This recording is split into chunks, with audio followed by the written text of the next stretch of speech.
Horror. कौन थी वो?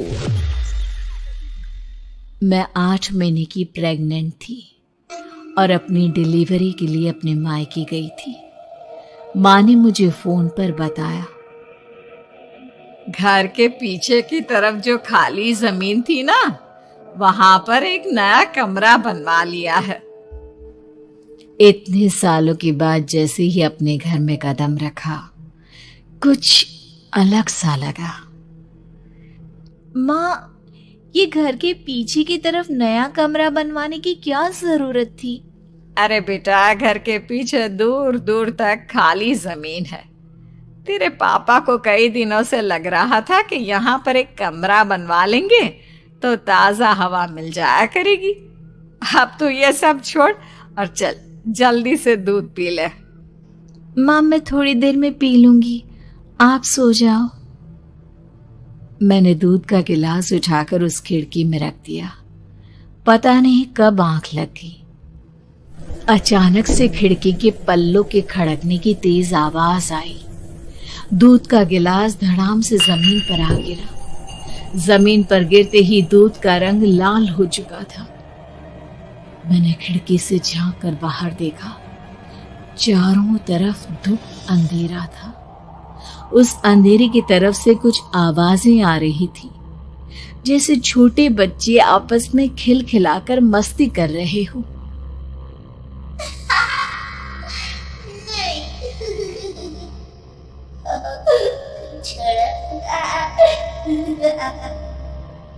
इतनी रात को इतने घनघोर अंधेरे में बच्चों की आवाज कैसे आ रही है?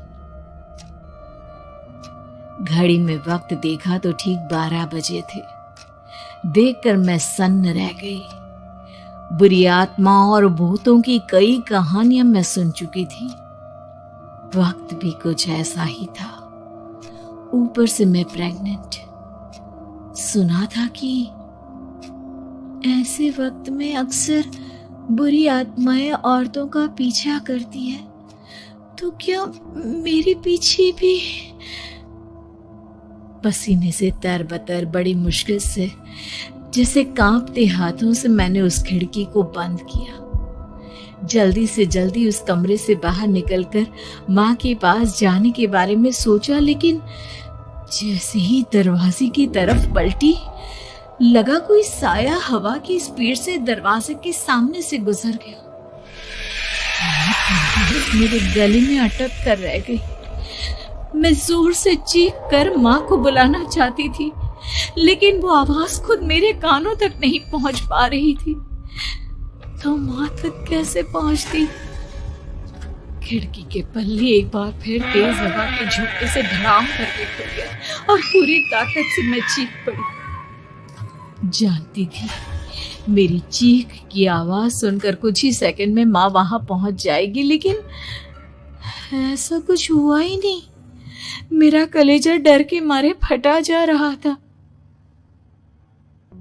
आखिर माँ ने मेरी आवाज क्यों नहीं सुनी? इतनी गहरी नींद में तो माँ कभी नहीं सोती। ठीक पीछे खुली हुई वो खिड़की। मुझ में इतनी ताकत नहीं बची थी कि मैं पलटकर उस तरफ देख भी सकूं। हवा का एक सनसनाता हुआ झोंका उसी वक्त मेरे कानों से आकर टकराया।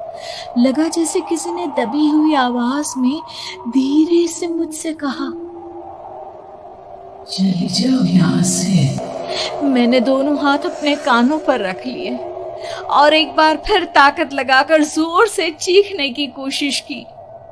माँ! पापा! मेरी आवाज उस कमरे की दीवारों से टकराकर वापस मुझे ही सुनाई दे रही थी।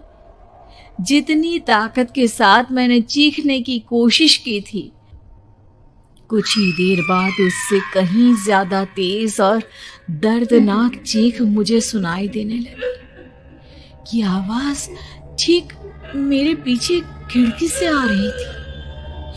वो आवाज मेरे कानों में पिघलते हुए लोहे की तरह गिर रही थी।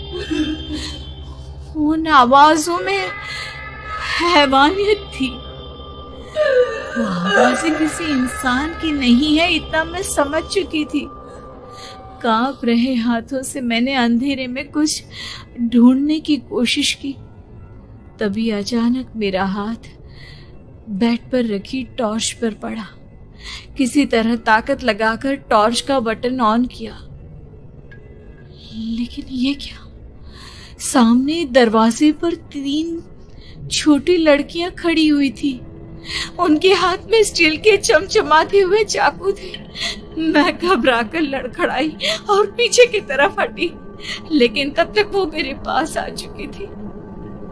उनकी गर्दन टेढ़ी थी और उनके हाथों के वो चाकू मेरे पेट को निशाना बनाने को तैयार।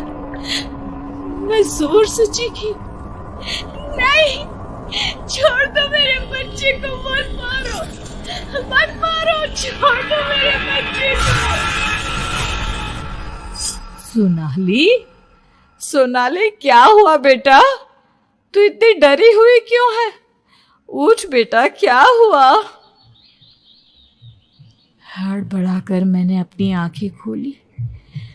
देखा तो दिन निकल आया था। माँ मुझे जगा रही थी। मेरा चेहरा पूरा पसीने से लथपथ था। क्या हुआ बेटा?